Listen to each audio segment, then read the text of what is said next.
The afternoon sun, usually a warm friend, felt like a spotlight on my mistakes. Blackwood Manor, this sprawling old place, was supposed to be my haven, but today it felt like a stage for my own downfall. Richard, my son, had that slick, practiced smile plastered on his face, the one he used when he was about to ask for more money or make a power play. Sarah, his wife, was right there with him, her eyes darting around like she was checking off a list, a little too much perfume clinging to her. They'd cooked up this whole mess, a little accident to make me look, well, not myself. It started with a spilled teacup, a perfectly innocent ceramic mug that suddenly seemed to leap from my hand, splashing hot Earl Grey all over the Persian rug.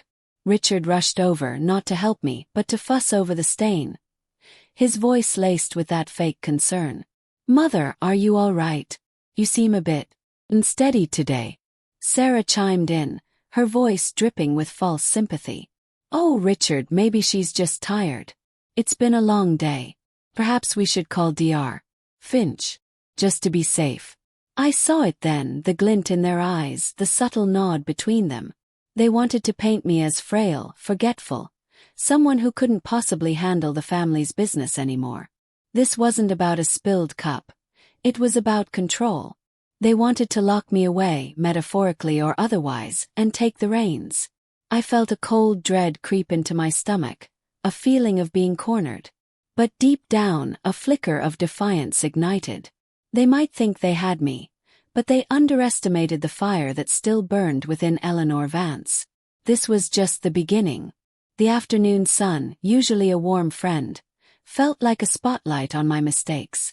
Blackwood Manor, this sprawling old place, was supposed to be my haven, but today it felt like a stage for my own downfall.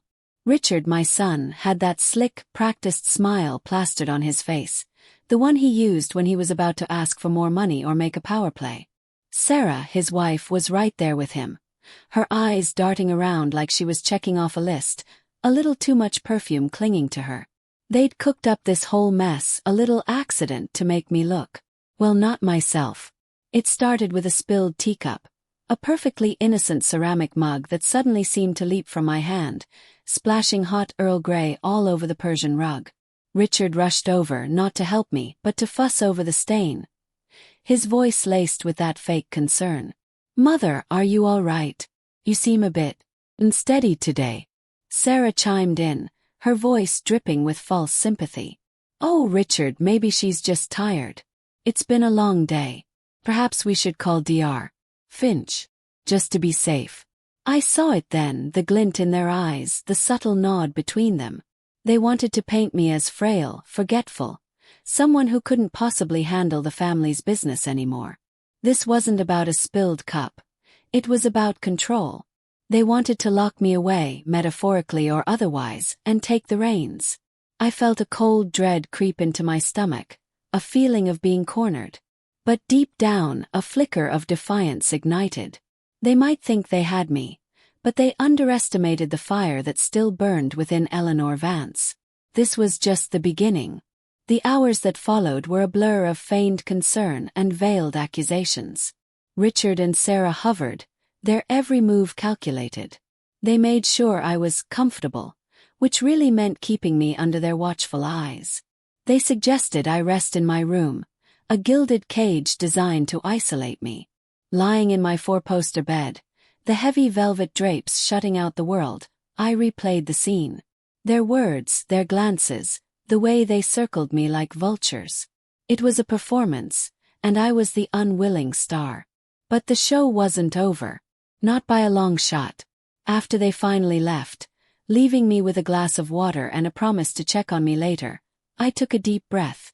The silence of Blackwood Manor was usually a comfort, but now it felt heavy with unspoken threats. I needed to think, to gather my strength. My gaze fell upon the antique writing desk in the corner of my room, a piece I'd owned for decades. It was solid mahogany, with ornate carvings and drawers that always stuck a little. I'd always loved its weight, its history. Today it felt like a potential ally. I ran my fingers over the smooth wood, searching for anything out of the ordinary. My fingers brushed against a slightly raised edge near the back of the top drawer. It wasn't a scratch. It felt deliberate. Pushing gently, I felt a faint click. A small section of the wood paneling, no bigger than my hand, slid inward, revealing a hidden compartment. My heart gave a little leap. I'd forgotten all about this, a secret I'd had made years ago. Inside, nestled on a velvet lining, was a sleek, modern device. An encrypted digital tablet. It was a stark contrast to the antique desk, a piece of technology one kept hidden for sensitive matters. With trembling fingers, I picked it up. It was cool to the touch. I knew the passcode, of course. It was a sequence only I would remember. The screen flickered to life, displaying a series of encrypted files. Richard and Sarah were clever, I'd give them that. They thought they were so far ahead of me. But they didn't know about this. They didn't know I had my own ways of keeping tabs. I tapped on the most recent file, my mind racing. What was on here? What had they been hiding? The decryption process took a moment, the little spinning icon on the screen feeling like an eternity. Then the messages appeared. Coded, yes, but not so complex that I couldn't decipher the gist. They were exchanges between Richard, Sarah, and Dr. Finch. The language was clinical, detached. Words like management, compliance, sedation, and long-term care plan jumped out at me. They weren't talking about a sick relative. They were talking about me. Subject's resistance is increasing, one message from Richard read. Finch's assessment is crucial for the next phase. Need to solidify the narrative of her decline. Sarah's reply was even colder. Ensure Finch provides the necessary documentation. The sooner we get this paperwork finalized, the better. I'm tired of this charade. And then a message from Dr. Finch himself. The dosage needs to be adjusted. Subtle but effective. Will document as routine medication adjustment. For her anxiety. The goal is to ensure cooperation with the proposed management strategy. My blood ran cold. Routine medication adjustment. Anxiety. This wasn't about my well-being. It was a calculated plan to drug me, to make me docile, to strip me of my agency. They were conspiring, all of them, to control my life, my fortune, my very identity. The betrayal cut deeper than any physical pain. These were my son, my daughter-in-law, my doctor, people I had trusted. I looked at the tablet, then back at the hidden compartment. This wasn't just a secret. It was my arsenal. They thought they had me trapped in Blackwood Manor, playing the role of the frail old woman. But they had made a critical mistake. They had underestimated me. They had underestimated Eleanor Vance. The whispers of betrayal had turned into a roar in my ears, but it wasn't a sound of fear. It was a call to arms. The game had changed, and I was ready to play. The next morning, the air in Blackwood Manor felt thick, charged with the unspoken knowledge I'd gained from the tablet. I knew Dr. Finch was due for his usual checkup, a ritual Richard and Sarah insisted on, a way to keep him in the loop, and me under closer watch. I'd been expecting him, of course. They couldn't just drug me without a doctor's professional oversight, could they? When his car pulled up the long, winding driveway, I was already in the drawing room, strategically positioned by the large bay window. The sun was higher now, cutting through the gloom of the manor, but it did little to dispel the chill that had settled deep in my bones. I'd spent the night piecing together the puzzle, the coded messages from the tablet replaying in my mind. Finch's words, routine medication adjustment, anxiety, ensure cooperation, echoed like a death knell for my independence. He walked in with that practiced smile, the one that never quite reached his eyes. "Eleanor, my dear," he began, his voice smooth as silk, "how are we feeling today?" He carried his doctor's bag, a worn leather thing that probably held more than just a stethoscope. His suit was impeccably tailored, expensive. He looked every bit the respected physician, the man who'd been tending to our family for years. But I saw the subtle shift in his posture when he looked at me, a flicker of something I couldn't quite place. Caution? Guilt. "Quite well, doctor," I replied, my voice steady. I made sure to meet his gaze directly. No wavering, no hint of the fear churning inside me. "Just a bit tired from all the excitement yesterday." I let a small, almost imperceptible sigh escape. It was a delicate dance, this. Too much strength, and I'd confirm their narrative of me being unsteady. Too little, and I'd be signing my own surrender. He moved closer, his movements deliberate, almost too gentle. Richard and Sarah are very concerned, Eleanor. They mentioned the incident with the teacup. He paused, letting the implication hang in the air. They're worried you might be overexerting yourself. Oh, that, I said, waving a dismissive hand. A simple clumsiness, doctor. My hands aren't as steady as they used to be, I suppose. I watched his face closely. He nodded, his eyes scanning my features as if looking for symptoms. He was performing his role, the concerned physician assessing a vulnerable patient. But I knew the script. And how have you been sleeping, Eleanor? He asked, pulling out a small notepad and a pen. Any trouble settling down? This was my opening. You know, doctor, I began, leaning forward slightly, my voice dropping to a more confidential tone. I've been thinking a lot about my medication. I've been feeling a bit foggy lately. Is it possible that something in my current regimen isn't agreeing with me? I let the question hang, my gaze sharp, searching for any tell. He hesitated for a fraction of a second, his pen hovering over the pad. Foggy, he repeated, his brow furrowing slightly. Can you describe that feeling? Just a lack of clarity, perhaps, I said, choosing my words carefully. Like I'm not quite myself. I was wondering if perhaps there's been a change, a new prescription I'm not aware of. I was fishing, trying to see if he'd slip, if his practiced facade would crack under the pressure of my directness. He gave a small, tight smile. No, Eleanor, nothing has changed. Your prescriptions are all standard, for your age and general well-being. We're managing your anxiety, as you know, and that's quite normal. He scribbled something down, his hand moving quickly. Evasive. He wasn't giving me anything. He was sticking to the story they'd all agreed upon. I leaned back, a slow, cold realization dawning. He wasn't just a pawn. He was a willing participant. The routine medication adjustment wasn't for my benefit. It was their tool. He was here not to check on me, but to confirm their fabricated narrative, to provide the medical jargon that would justify their plans. The visit, meant to be a reassurance, had only solidified my resolve. They thought they were in control, but they had no idea I was already fighting back. The air in Blackwood Manor had a different feel the next morning. It was still that old, heavy quiet, but now it felt charged, like static electricity before a storm. I knew Dr. Finch was coming. Richard and Sarah made sure of that. It was their way of checking in, of keeping tabs, and of making sure their little plan stayed on track.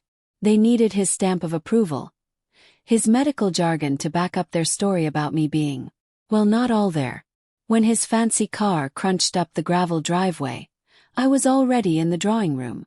I'd picked my spot by the big bay window, the one that overlooked the winding drive. The sun was up, trying to burn through the usual gloom of the place, but it didn't do much for the chill that had settled in my bones. I'd spent most of the night going over everything, piecing it together. Those coded messages on the tablet, Finch's words about routine medication adjustment and anxiety. It all sounded like a death sentence for my freedom. He walked in, that same smooth smile plastered on his face, the one that never quite reached his eyes. Eleanor, my dear, he started, his voice like polished wood. How are we feeling today? He carried his doctor's bag, that old leather thing that probably held more than just a stethoscope. His suit was sharp, expensive. He looked every bit the respected doctor, the guy who'd been patching up our family for years. But I saw it, a tiny flicker when he looked at me, something that wasn't quite right. Caution. Guilt. Hard to say. Quite well, doctor, I said, keeping my voice steady. I made sure to look him straight in the eye. No wobbling, no hint of the panic trying to claw its way up my throat. Just a bit tired from all the excitement yesterday. I let out a small sigh, just a breath really. It was a tricky game, this. Too strong, and I'd prove them right about me being unsteady. Too weak, and I'd be signing my own surrender. He moved closer, his steps slow, almost too gentle. Richard and Sarah are very concerned, Eleanor. They mentioned the incident with the teacup. He let that hang in the air for a second. They're worried you might be overexerting yourself. Oh, that, I said, waving my hand like it was nothing. Just a simple clumsiness, doctor. My hands aren't as steady as they used to be, I suppose. I watched his face, really watched it. He nodded, his eyes doing that thing doctors do, scanning my face like he was looking for symptoms. He was playing his part, the caring doctor checking on a fragile patient. But I knew the script. And how have you been sleeping, Eleanor? He asked, pulling out a small notepad and a pen. Any trouble settling down? This was it. By chance. You know, doctor, I started, leaning in a little, dropping my voice to a more private tone. I've been thinking a lot about my medication. I've been feeling a bit foggy lately. Is it possible that something in my current routine isn't agreeing with me? I let the question hang there, my gaze sharp, trying to catch him out. He hesitated, just for a split second, his pen frozen over the pad. Foggy, he repeated, his brow doing a little furrow. Can you describe that feeling? Just like I'm not thinking clearly, maybe, I said, choosing my words carefully. Like I'm not quite myself. I was wondering if maybe something's changed, a new prescription I'm not aware of. I was testing the waters, seeing if he'd crack, if his smooth act would falter. He gave a small, tight smile. No, Eleanor, nothing's changed. Your prescriptions are all standard, for your age and general health. We're managing your anxiety, as you know, and that's quite normal. He scribbled something down fast. Evasive. He wasn't giving me anything. He was sticking to their story. I leaned back, a cold, hard realization sinking in. He wasn't just some pawn. He was in on it. The routine medication adjustment wasn't for me. It was for them. He wasn't here to check on me. He was here to confirm their made-up story, to give them the medical excuses they needed. His visit, meant to be a reassurance, had only made me more determined. They thought they had me trapped, but they had no idea I was already fighting back. Suddenly, the front door opened, and Emily's bright voice cut through the tense quiet. Grandma, I'm here. She walked in, her college backpack slung over one shoulder, a smile on her face that faltered when she saw the scene. Her eyes, so much like mine, darted from Dr. Finch to my father, who had just appeared in the doorway, and then to Sarah, trailing behind him, a fake smile already in place. Emily's smile tightened. She saw it too. The forced politeness, the undercurrent of something ugly. She saw the way her father and Sarah stood a little too close to Finch, the way they watched me. And she saw the flicker of defiance in my eyes, a quiet rebellion they hadn't managed to stamp out. She might be young, but Emily Vance was sharp. She was starting to put the pieces together. The tension in the drawing room was thick enough to cut with a knife. Emily's arrival had thrown a wrench in Finch's smooth operation, and I could see the wheels turning in Richard's and Sarah's heads. Emily, bless her sharp mind, gave me a quick, almost imperceptible nod. She knew something was off, and that look in her eyes told me she wouldn't let it go. Finch, ever the professional, cleared his throat. Well, Eleanor, it was good to see you. We'll schedule your next checkup soon. He was trying to salvage the situation to get back on track. But the moment was broken. Richard stepped forward, his voice tight. Yes, Mother, Finch will be back. We'll make sure you're feeling better. Sarah chimed in, her voice dripping with fake concern. We just want what's best for you, Eleanor. They were all playing their parts, but the cracks were showing. Emily, standing by the door, her backpack still slung over her shoulder, watched them all with a critical eye. She was the wild card, the one they hadn't fully accounted for. Later that afternoon, after Finch and my son had left, the manor settled back into its oppressive quiet. Emily stayed, a silent ally in my gilded cage. We didn't talk much, but her presence was a comfort. She understood. She saw the bars, even if they were made of velvet and polite smiles. That night I couldn't sleep. The tablet's secrets, Finch's evasiveness, Emily's watchful gaze. It all swirled in my mind. I needed something more, something concrete to hold on to, a reminder of who I was before this nightmare began. My hand instinctively went to my neck, to where it used to rest. The locket. I slipped out of bed, the old floorboards creaking a protest under my weight. The moonlight, filtering through the tall windows, cast long, eerie shadows across the room. I made my way to the antique dresser, its polished surface reflecting the dim light. Tucked away in the back of the top drawer, beneath a pile of delicate silk scarves, was my. It was heavy, gold, intricately engraved with a floral pattern that had been my grandmother's. I'd worn it for decades, a constant companion. My fingers trembled slightly as I unclasped the delicate chain. The cool metal felt familiar, grounding. I pressed the tiny clasp, and the locket sprang open. Inside, nestled against faded velvet, were two tiny photographs. On one side, a much younger me, barely out of my teens, beaming with a confidence that felt like a lifetime ago. On the other, a picture of my late husband, Robert. His eyes, even in this miniature form, held that same warmth and unwavering belief in me. Beneath the photos, tucked into a small compartment, was a folded piece of paper, brittle with age. Carefully, I unfolded it. It was a handwritten note, in Robert's familiar, elegant script. It read. Tears welled in my eyes, blurring the words. Robert. He'd always known. He'd always seen through the facade, understood the machinations of others. He'd given me this locket, this reminder, knowing that one day I might need it. He'd known that the world, and sometimes even family, could be a cruel place. Holding the locket tight, the weight of it a tangible anchor, a surge of renewed determination coursed through me. This wasn't just about reclaiming my home.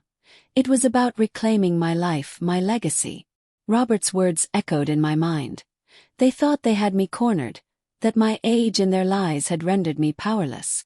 But they underestimated the fire that still burned within me, a fire stoked by memory and a fierce love for what was rightfully mine. The game had changed. I wasn't just defending myself anymore. I was fighting for the truth, for Robert's memory, and for the future. The shadows in my room seemed less menacing now, more like allies. I closed the locket, the click a small, defiant sound in the quiet of the night. I knew what I had to do. The past, it seemed, held the key to my future. The antique locket, a small weight against my chest, felt like a shield. Robert's words, "Trust your gut, Eleanor. Always," echoed in my mind, a steady drumbeat against the rising tide of fear. I'd slept fitfully, the shadows of Blackwood Manor playing tricks on my eyes, but by morning a cold resolve had settled in. Richard, Sarah, and Finch thought they had me cornered, but they'd underestimated the old lioness. I knew I couldn't fight them on their turf, not yet. I needed leverage, information they thought was buried deep. My fingers, still a little shaky from the night before, found the discreet burner phone I kept hidden. It was a relic from a different life. A life where I'd built my empire from the ground up, a life before the gilded cage of Blackwood Manor. I dialed a number I hadn't used in years, a number that belonged to a man who owed me a favor, a big one. "Frankie," I said, my voice low and steady, trying to sound like the Eleanor Vance of old, the one who could command a boardroom with a single glance. "It's Eleanor." There was a pause, then a surprised grunt. "Eleanor. Damn, it's been a minute. You okay?" Frankie was rough around the edges, but he had a good heart, and more importantly, he had ears everywhere. He'd been a young buck when he'd worked for me back in the day, eager and sharp. "Not exactly," I admitted. "I need your help. I need to meet someone. Someone who knows about old dealings." "Old dealings, huh? Sounds spicy. Where and when?" Frankie's voice was laced with curiosity, but also a hint of loyalty. "The old Willow Creek Diner," I said, naming a place miles from any prying eyes or ears. "Tomorrow. Lunchtime. And Frankie, this needs to be quiet." Real quiet. Got it, Eleanor. Old Willow Creek, noon.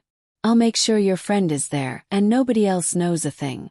You can count on me. The next day, I slipped out of Blackwood Manor before dawn, dressed in a simple nondescript coat and hat, my antique locket tucked safely beneath my blouse. The drive was long, the landscape gradually shifting from manicured estates to rolling farmland. The old Willow Creek diner was exactly as I remembered it. A classic roadside joint with a faded neon sign and a parking lot dotted with pickup trucks. It smelled of stale coffee and frying bacon, a welcome change from the perfumed suffocation of my home. I took a booth in the back, the worn vinyl sticking slightly to my skin. A waitress, her name tag reading Brenda, brought me a cup of coffee. I nursed it, my eyes scanning the entrance, my heart thumping a nervous rhythm against my ribs. Then he walked in. Arthur Jenkins. He was older now, his once thick hair thinning, but his eyes, sharp and intelligent, were the same. He'd been a junior accountant when I'd first hired him, a whiz with numbers and a keen eye for detail. He'd disappeared years ago, after a messy business deal that had left some people angry, myself included. But I knew he'd always been discreet. He spotted me and a flicker of surprise crossed his face, quickly replaced by a cautious nod. He slid into the booth opposite me, his movements stiff. "Eleanor," he said, his voice raspy. "You look, well." "Arthur," I replied, forcing a smile. "Thank you. You too. I'm glad you came." I signaled Brenda for another coffee, and Arthur. "I'm not here for pleasantries, Arthur. I need to know about the Sterling and Finch deal. The one from 20 years ago. Specifically, the offshore accounts." His eyes narrowed, a shadow passing over them. He took a long sip of his coffee, his gaze fixed on the steaming mug. The silence stretched, thick with unspoken history and present danger. He knew I wasn't playing games. Neither was he. The air in the booth at Old Willow Creek Diner felt thick, like the stale coffee that sat between us. I'd met Frank here before, back when my memory was sharp as a tack and my business dealings were anything but shady. Now, looking at him, a man who'd seen better days but still held a flicker of his old self, I felt a knot tighten in my stomach. He'd always been a straight shooter, a rarity in my world. He slid a worn manila envelope across the sticky tabletop. "This is what you asked for, Eleanor," he said, his voice raspy. "Found it tucked away in my old office. Been meaning to get it to you, but, well, things got complicated." My hands, a little shaky these days, reached for the envelope. Inside, a stack of faded papers. Old financial records, bank statements from decades ago, and a pile of letters. As I sifted through them, a cold dread began to creep in. These weren't just any old documents. These were the building blocks of what I'd built, the proof of my hard work. And the correspondences. They were between Richard, Sarah, and some of their cronies, dating back years before they started acting like I was losing my marbles. The letters were filled with jargon, but the gist was clear. They talked about asset management, strategic acquisitions, and long-term planning. But the undertones were sinister. Phrases like securing the inheritance, minimizing her influence, and preparing for the inevitable transition jumped out at me. It wasn't just about managing my money. It was about taking it. I remembered the early days, the hustle, the late nights. I built this empire from the ground up, brick by brick. And now my own flesh and blood, the ones I'd showered with everything, were plotting to strip it all away. They wanted to control everything, to have the final say. It was a long game, a slow, calculated move to make me irrelevant, to declare me unfit so they could legally take what was mine. Frank watched me. His expression a mixture of pity and concern. "It's worse than we thought, isn't it?" he murmured. I just nodded, my gaze fixed on a letter signed by Richard, dated almost 10 years ago. 10 years. They'd been playing this game for a decade. The betrayal was a physical blow, stealing the air from my lungs. This wasn't just about money. It was about my legacy, my life's work. And they were trying to steal it, piece by piece, while pretending to care for me. The realization hit me with the force of a freight train. They hadn't just underestimated me. They'd been actively working against me, all while smiling to my face. This was the hidden truth, laid bare in black and white, and it was uglier than I could have ever imagined. The drive back from Old Willow Creek felt longer than the trip there. The papers in my lap were a cold, hard weight, a stark contrast to the worn leather of the manila envelope. 10 years. They'd been plotting for 10 years. It was a sickening thought, a betrayal so deep it felt like a physical wound.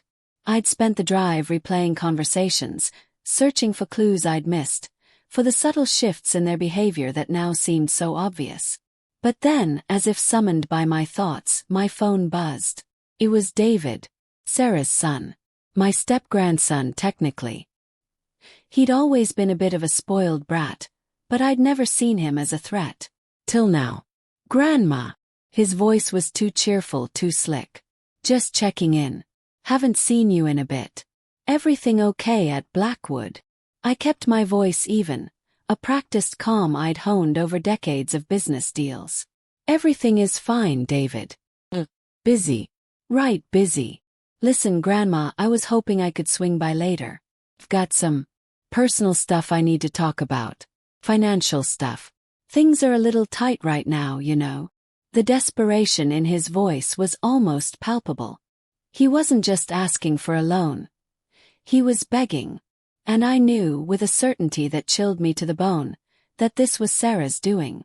She'd coached him, sent him in to probe to see what I knew, what I had. She was playing her game, using her own son as a pawn. Financial stuff, David? I asked, my voice a little sharper than I intended. What kind of financial stuff? He stammered. Well, you know, investments, opportunities. I've got some really solid leads, but I need a little seed money. You've always been so generous, Grandma. And with everything going on, I thought maybe. He trailed off, but the implication hung heavy in the air. He wanted access to my accounts, the same accounts he and Sarah were trying to seize. It was audacious, even for them. David, I said, my voice hardening. I'm not sure this is the best time for a financial discussion. But Grandma, it's important. Sarah said you'd understand. She said you'd want to help me get ahead, you know, secure my future. Your future too, I guess. There it was. Sarah's fingerprints all over this. She was trying to leverage his supposed need, his supposed loyalty to get at my money. She wanted me to think I was helping him, when in reality, I'd be funding their own takeover. The nerve of it all. I'll think about it, David, I said, cutting him off. But right now I have some things I need to attend to. He sputtered a protest, but I hung up. My hands trembled as I put the phone down. David, a pawn in Sarah's twisted game. It was a low blow even for them. They were getting desperate. And desperation, I knew, made people careless. The papers in my lap felt heavier now. The truth, they held a powerful weapon. They thought I was weak, a frail old woman. They were about to learn just how wrong they were. I needed to act, and fast. The pieces were falling into place, but the game was far from over. The drive back from Old Willow Creek was a blur. The papers were a heavy weight in my lap, a stark contrast to the worn leather of the manila envelope. 10 years. They'd been plotting for 10 years. It was a sickening thought, a betrayal so deep it felt like a physical wound. I'd spent the drive replaying conversations, searching for clues I'd missed, for the subtle shifts in their behavior that now seemed so obvious. David's call just after I got home was the final push. Sarah using her own son. It was a new low, even for her. I needed them to see me, really see me, but not in the way they expected. Not the frail old woman they'd been trying to sideline. I decided on the conservatory. It was my sanctuary, filled with the scent of damp earth and the vibrant colors of plants I'd collected over a lifetime. Felt right. A place of life, where I could subtly expose the rot that had taken root in my own family. Called Richard first. My voice, I hoped, sounded weaker than I felt. Richard, dear, I began, keeping it light. I was hoping you and Sarah might join me for tea this afternoon. In the conservatory. I have something I'd like to discuss. There was a beat of silence. I could almost picture him, his brow furrowed, trying to decipher my motives. "Sure, Mother," he said finally. His tone a practiced blend of concern and obligation. "Is everything all right?" "Just a few things on my mind," I replied, letting a hint of weariness creep in. "Nothing to worry about. 4 o'clock. We'll be there," he assured me, and I knew he'd already briefed Sarah. They'd come prepared, no doubt. At 3:30, I made my way to the conservatory. The afternoon sun streamed through the glass panes, illuminating the lush greenery. I sat in my favorite wicker chair, a cup of herbal tea steaming beside me. I picked up my leather-bound journal, flipping through its pages, a deliberate show of my supposed distraction. I needed them to feel comfortable, to let their guard down. The grandfather clock in the hall chimed 4 times. A moment later, the heavy glass door creaked open. Richard entered first, followed by Sarah, her smile as artificial as a plastic flower. "Mother, you look a little pale," Sarah said, her eyes scanning the room, no doubt checking for any hidden observers. "Are you sure you should be out here? Can get quite drafty." "Nonsense, dear," I said, my voice a little breathy. "The sun is lovely. And these plants always make me feel so much better." I gestured vaguely to the papers on the small table beside me. "I was just going through some old notes." Richard moved closer, his gaze flicking to the journal. "Anything interesting, Mother?" I let out a small, wistful sigh. "Just memories, Richard. Things that seem so far away now. You know," I paused, looking directly at him. "I was thinking about how much you always loved this place when you were a boy. Always building forts amongst the ferns."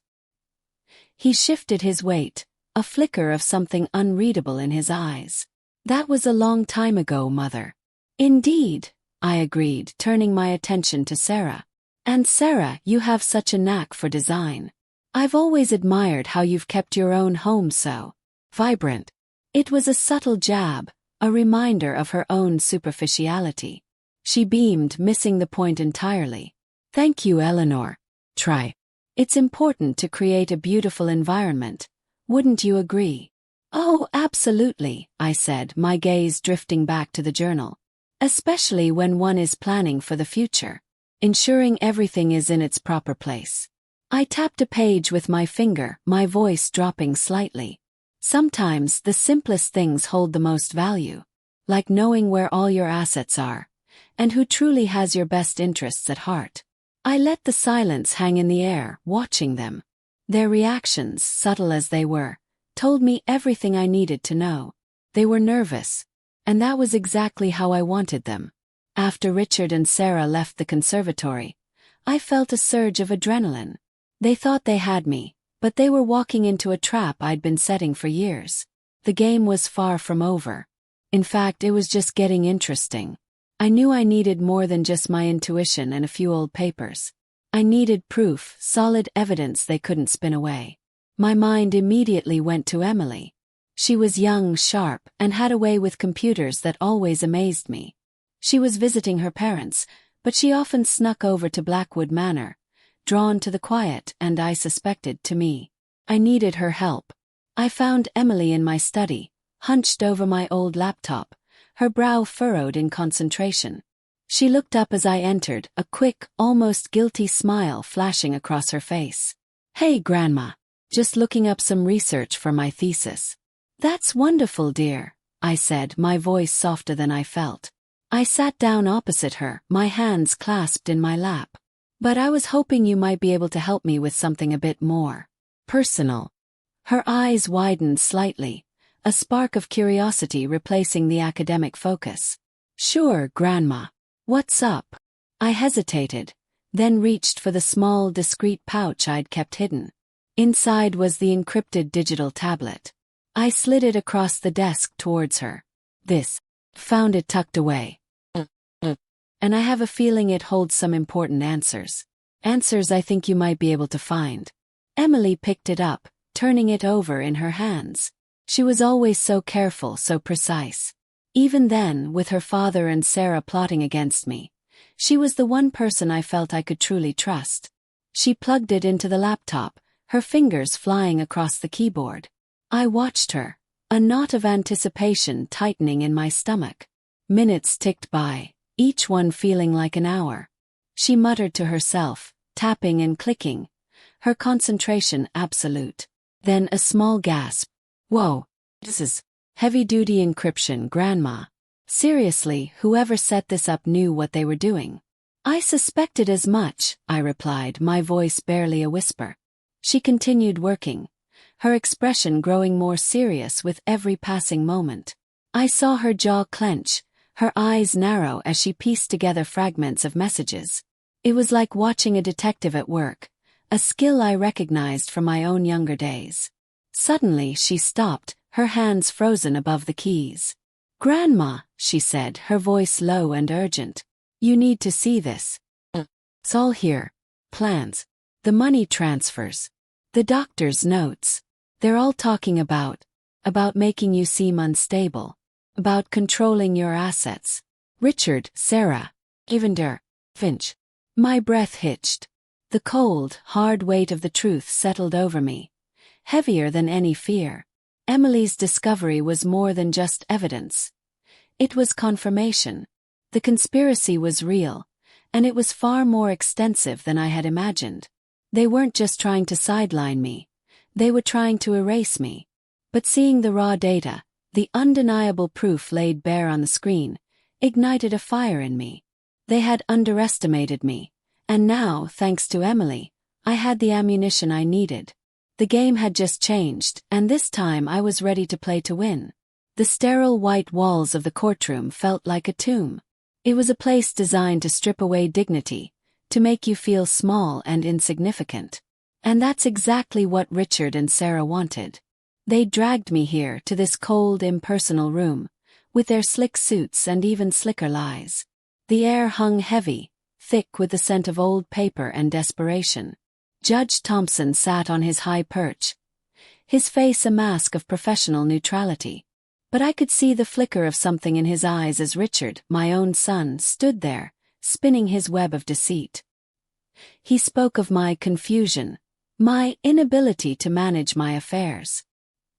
He painted a picture of a frail old woman, lost in her own mind, a danger to herself and her legacy. Sarah, ever the actress, dabbed at dry eyes with a lace handkerchief. Her performance so convincing I almost believed it myself. They presented their evidence. A doctored medical report from Finch, conveniently highlighting every minor ailment I'd ever had and twisting it into a symptom of severe cognitive decline. They showed a video, clearly edited, of me fumbling with my keys, making it look like I couldn't even find my own front door. They'd even dug up some old financial statements, twisting innocent transactions into proof of reckless spending. It was a masterclass in manipulation, a twisted fairy tale where the villain was the one who had built the kingdom. I sat there, my hands clasped tight in my lap, trying to keep my breathing even. My lawyer, a young woman named Jessica who still had a fire in her belly, kept a reassuring hand on my arm. She'd seen this before, she told me, the calculated cruelty of families who wanted what wasn't theirs. But seeing it firsthand, feeling the icy tendrils of their ambition wrap around me, was something else entirely. Richard spoke of my safety, of needing to be placed in a secure environment. The words hung in the air, heavy with unspoken threats. They wanted me locked away, my voice silenced, my mind declared broken. They wanted to be free to plunder what was mine, to live out their gilded lives on the back of my hard work. I remembered the days when Richard would run to me with scraped knees, when Sarah would fawn over me, eager for an invitation to one of my parties. How quickly loyalty could curdle into greed. How easily love could be twisted into something ugly and possessive. Judge Thompson looked at me, his gaze steady. "Mrs. Vance," he said, his voice calm, "do you have anything you wish to say?" My heart hammered against my ribs. This was it. The moment to fight back.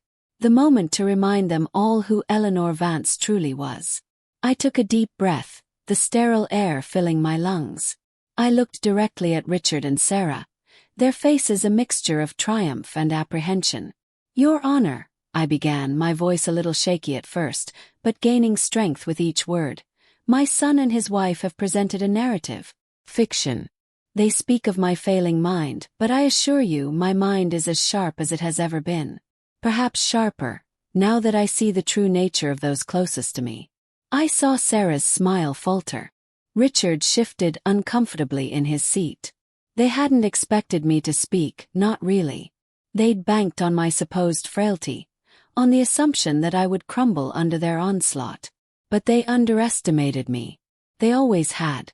They speak of my safety, I continued, my voice ringing out clear and strong. But the greatest danger I face is not from within my own mind, but from the avarice that has consumed my own family. I could feel Jessica's hand tighten on my arm, a silent signal of support. The courtroom was hushed, every eye on me. This was more than just a legal battle. It was a reckoning, and I was ready to deliver it. The courtroom drama was over for now. Jessica, my sharp young lawyer, had managed to get the proceedings postponed, citing a need for further evaluation. It was a temporary reprieve, a chance to gather my strength and my proof. They thought they had me cornered, but they just pushed me too far. Richard and Sarah, with their slick smiles and even slicker lies, had underestimated the fire still burning in this old dame. I knew I couldn't let them get away with it. Not with the future of everything I'd built on the line. The Vance family office, that glass and steel monument to our empire, was where the real battle would be fought. It was a place I'd walked into 1,000 times, a place that was mine. And I was going to walk back in there and take back what was rightfully mine. Emily had been a godsend. She'd spent hours with me, her young mind a whirlwind of logic and tech savviness. Together, we'd gone through my leather-bound journal, cross-referencing dates and names with the encrypted messages she'd managed to pull from the encrypted digital tablet. It was a chilling picture they'd painted. Not just of greed, but of a calculated, cold-blooded plan to strip me of everything. My fortune, my reputation, my very autonomy. Finch, my so-called trusted doctor, was right in the thick of it. His medical notes twisted into weapons. "They're planning to hold a special board meeting next Tuesday, Grandma," Emily had said, her voice tight with worry. Richard called it. He said it's about strategic restructuring. I think he's planning to make his move then. Tuesday. That was less than a week away. It was the perfect opportunity. They'd be expecting me to be either conveniently indisposed or completely out of my depth. They wouldn't expect me to walk in, armed to the teeth with their own dirty laundry. The days leading up to it were a blur of quiet preparation. I met with Jessica, going over every detail. We weren't just fighting for my freedom. We were fighting for the soul of the Vance legacy. I saw the flicker of doubt in Richard's eyes at the courthouse, the slight tremor in Sarah's hand. They knew I had something. They just didn't know what. The morning of the meeting, I dressed with deliberate care. Not in the muted tones they expected, but in a sharp, tailored suit, the color of midnight. I wore my most powerful pearls. I looked in the mirror, not seeing a frail old woman, but Eleanor Vance, the woman who had built this empire from the ground up.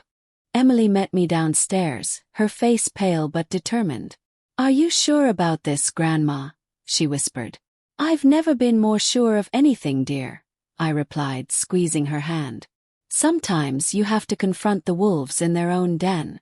We arrived at the Vance family office just as the meeting was about to begin. The lobby was all polished marble and hushed tones, a stark contrast to the storm brewing within. Richard and Sarah were already there, looking smug, flanked by a smattering of board members who seemed more interested in their expensive watches than anything else. And there near Richard was Dr. Finch, his usual placid expression in place, though I thought I saw a flicker of unease when his eyes met mine. Richard, ever the showman, stood up as I entered. His smile was tight, forced. "Mother, what a surprise. We weren't expecting you. Weren't you, Richard?" I said, my voice cutting through the silence. "I believe this board meeting concerns the future of Vance Enterprises. And as its founder, I felt my presence was rather crucial." Sarah's eyes narrowed, her carefully constructed composure starting to crack. Finch shifted uncomfortably. The air in the room grew thick, charged with unspoken tension. This was it. The moment of truth. I held up the leather-bound journal and the encrypted digital tablet. "You see, Richard, Sarah, and Dr. Finch," I continued, my voice ringing with a newfound strength. "I've had a bit of time to do some digging. And it turns out some of your strategic restructuring plans are rather illuminating." The silence in the Vance family office was so thick, you could cut it with a butter knife. Richard's smug grin had vanished, replaced by a look of pure panic. Sarah's face was pale, her perfectly applied makeup suddenly looking like a mask about to crack. And Finch, oh Finch. He looked like a cornered rat, his eyes darting between me, Emily, and the damning evidence I held. What is this, Mother?" Richard stammered, his voice cracking. He was trying to regain control, but the fear was plain on his face. I took a slow, deliberate step forward, holding up the tablet. Emily, bless her sharp mind, had managed to get it projecting onto the main conference room screen. It showed a series of emails, plain as day, between Finch and Richard, detailing the exact dosages of my medication, and how they were meant to induce confusion, not cure anything. There were also notes from Finch, directly contradicting his official reports, admitting he was following Richard's instructions. "This, Richard," I said, my voice steady, "is your plan. Your little scheme to make me look crazy, to steal everything I've worked for." I turned my gaze to Finch. "And you, Doctor. You who I trusted. You who swore an oath to do no harm. You helped them." Finch swallowed hard. His hands, usually so steady as he'd prodded and poked me, were trembling. He looked utterly trapped. The board members, who had been idly checking their phones, were now leaning forward, their eyes wide. This was no longer a private family matter. It was a public spectacle. "Dr. Finch," I continued, my voice rising slightly, "you documented my cognitive decline. You signed off on reports that were, frankly, lies. You were complicit in this charade." I pointed to a specific email on the screen, one where Finch had outlined how to manipulate a particular medical test. "You even suggested how to frame my forgetfulness as something more sinister." Sarah let out a small, strangled cry. Richard shot her a furious look. Finch's face was a mask of pure terror. He looked at Richard, then at Sarah, as if begging them to save him. But they were too busy trying to save themselves. He was the weakest link, and he knew it. I was just following orders," he blurted out, his voice barely a whisper. The words hung in the air, a pathetic confession. "Orders?" I echoed, my voice dripping with disdain. "From whom?" "From the son who saw you as a pawn. From the daughter-in-law who used you to get ahead." I stepped closer, my eyes locked on his. "Did your medical license mean nothing to you? Did your integrity mean nothing?" He shook his head, tears welling in his eyes. They threatened me. They said they'd ruin me. They promised me a partnership at Sterling and Finch if I cooperated. I never thought it would go this far." He looked genuinely broken, the facade of the esteemed doctor completely shattered. "You thought you could get away with it," Emily said softly, her voice amplified by the room's acoustics. "You thought no one would ever find out. But Grandma Eleanor, she's not someone you mess with." Finch flinched at Emily's words. He finally looked directly at me. His eyes filled with a desperate plea. "Eleanor, I'm so sorry. I was wrong. Terribly wrong. I didn't offer comfort. He didn't deserve it." He had chosen his side, and now he was paying the price. The board members were murmuring amongst themselves, their faces a mixture of shock and disgust. Richard and Sarah were frozen, their grand plans crumbling around them, all thanks to a doctor who couldn't keep his mouth shut when the heat was on. The carefully constructed web of lies was unraveling, thread by painful thread, and Finch's confession was the final, fatal pull. The air in the Vance family office was thick with the kind of silence that screams louder than any argument. Finch's confession, raw and pathetic, had hung there, a dirty secret exposed for all to see. The board members, their faces a mixture of shock and disgust, looked like they'd just witnessed a train wreck. And in a way they had. Richard and Sarah, their faces ashen, were trapped in the spotlight, their carefully crafted facade shattered. Richard, usually so smooth, looked like he'd been caught with his hand in the cookie jar, and then some. Sarah, her makeup starting to run, looked like she was about to bolt. I took another step forward, my gaze sweeping across the room, landing on each board member. "You've all heard Dr. Finch," I said, my voice steady, carrying the weight of years of experience. He admitted to falsifying my medical records, to following Richard and Sarah's instructions to make me look unfit. He admitted to being threatened, to being promised a partnership at Sterling and Finch. I let that sink in. This wasn't about my health. This was about greed. This was about them trying to steal everything I built. Richard finally found his voice, a desperate, strangled sound. "Mother, this is a family matter. You can't just dash. A family matter." I cut him off, my voice rising with righteous anger. When you conspire with a doctor to drug your own mother, to try and have her committed, to steal her company, that stops being a family matter and starts being a criminal one, Richard. I looked at Sarah, her eyes wide with panic. "And you, Sarah, you were right there with him, weren't you?" Whispering in his ear, pushing him on. "You saw this as your ticket to the good life, didn't you?" Sarah opened her mouth, but no sound came out. She just stared, her carefully constructed composure completely gone. The board members were no longer murmuring. They were looking at Richard and Sarah with undisguised contempt. This wasn't the dignified family business they thought they were part of. This was a viper's nest. "I believe," I continued, my voice returning to a measured tone, though the fire still burned, "that the bylaws of Vance Enterprises are quite clear on matters of fraud and conspiracy. And I believe they also state that anyone found guilty of such actions is immediately removed from their position." I turned to the chairman of the board, a stern-faced man named Mr. Henderson, who had always been a staunch supporter of mine. "Mr. Henderson, I assume you will be taking the necessary steps to enforce those bylaws." Henderson nodded, his jaw set. "Eleanor, this is deeply disturbing. Richard, Sarah, your positions are untenable. We will convene an emergency session of the board immediately to discuss your removal and the legal ramifications." He looked at me with a mixture of shock and admiration. "You have our full support." Richard made a move as if to protest, but Sarah grabbed his arm, her eyes pleading with him to stop.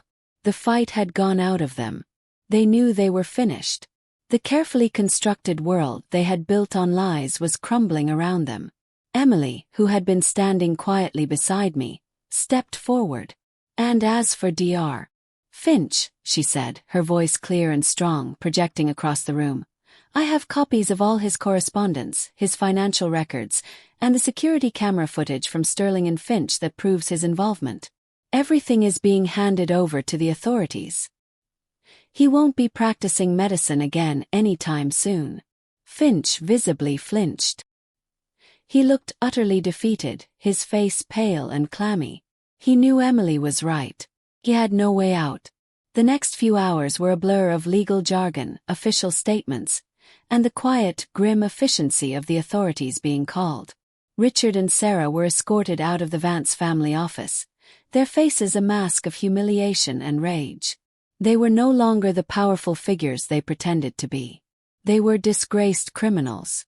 Finch was taken away in handcuffs, his medical license revoked on the spot. As the chaos subsided, I looked around at the board members, who were now regarding me with a newfound respect, mixed with a healthy dose of awe. They had underestimated me just like Richard and Sarah had. They had seen an old woman, frail and forgetful. They hadn't seen Eleanor Vance, the woman who built this empire from the ground up, the woman who would fight tooth and nail for what was hers. The Vance family office, once a symbol of their attempted coup, was now the stage for their downfall. The air, once thick with tension, now felt cleaner, lighter. The truth had come out, and it was a powerful thing. The battle was over, and I had won.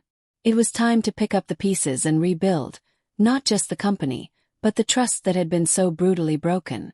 The dust had settled, but the air in the Vance family office still felt charged. Richard and Sarah were gone, escorted out like common criminals. Finch, the doctor I'd once trusted, was in cuffs, his face a mask of defeat. The board members, their faces a mixture of shock and something akin to awe, looked at me differently now. The whispers had stopped. The condescending smiles were gone. They saw Eleanor Vance, not the frail old woman they tried to sideline, but the woman who built this empire, the woman who wouldn't go down without a fight. Mr. Henderson, the chairman, cleared his throat. "Eleanor," he began, his voice a little shaky, "what you've done, what you've uncovered, it's remarkable, truly remarkable." He looked around at the remaining board members, who nodded in agreement. "Your position here is not just restored, it's solidified. More than solidified. You are, and always have been, the heart of Vance Enterprises."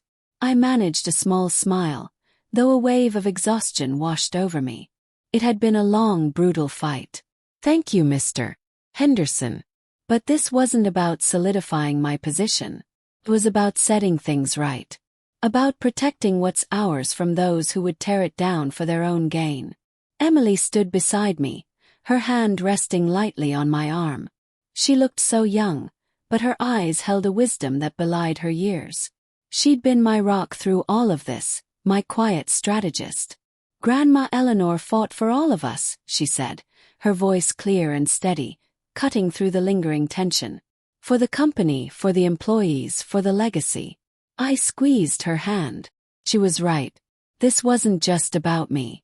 It was about the future of Vance Enterprises, a future Richard and Sarah would have squandered in a heartbeat. The next few weeks were a whirlwind. Lawyers, investigators, and damage control teams swarmed. The press, alerted by the dramatic events at the office, had a field day. But this time the narrative was mine. The headlines spoke of a shrewd matriarch outsmarting her greedy kin, of a family's betrayal exposed. The image of the frail, senile old woman was replaced by that of a formidable leader. We had to rebuild trust not just with the board, but with everyone who worked for Vance Enterprises. I started by holding an all-hands meeting at the Vance family office. Standing at the podium, looking out at hundreds of faces, I felt a surge of pride. These were the people who had been working tirelessly, often under Richard and Sarah's questionable leadership. "Good morning, everyone," I began, my voice strong and clear. "You've all been through a lot. You've seen a lot. What happened here was a betrayal, not just of me, but of everything this company stands for. But we are Vance Enterprises. We are survivors. And we are stronger now than ever before." I looked directly at Emily, who was seated in the front row. "With the help of my granddaughter, Emily, and with your dedication, we will not only recover, we will thrive. We will innovate. We will continue to build on the foundation that was laid with integrity and hard work." The applause that followed was thunderous, genuine. It was a sound of relief, of renewed hope. Blackwood Manor, my home, felt different too. The shadows seemed less menacing, the silence less heavy. It was no longer a gilded cage, but a sanctuary. I spent my days in the conservatory at Blackwood Manor, surrounded by the vibrant green of the plants, the air alive with the scent of blossoms. It was here, in this quiet space, that I began to truly process everything. The betrayal cut deep, but the vindication was profound.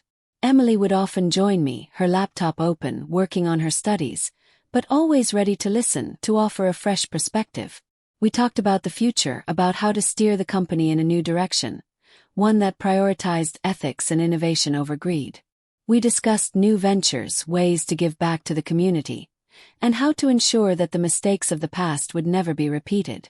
One afternoon, while sorting through some old papers in my study, I came across a small, worn box.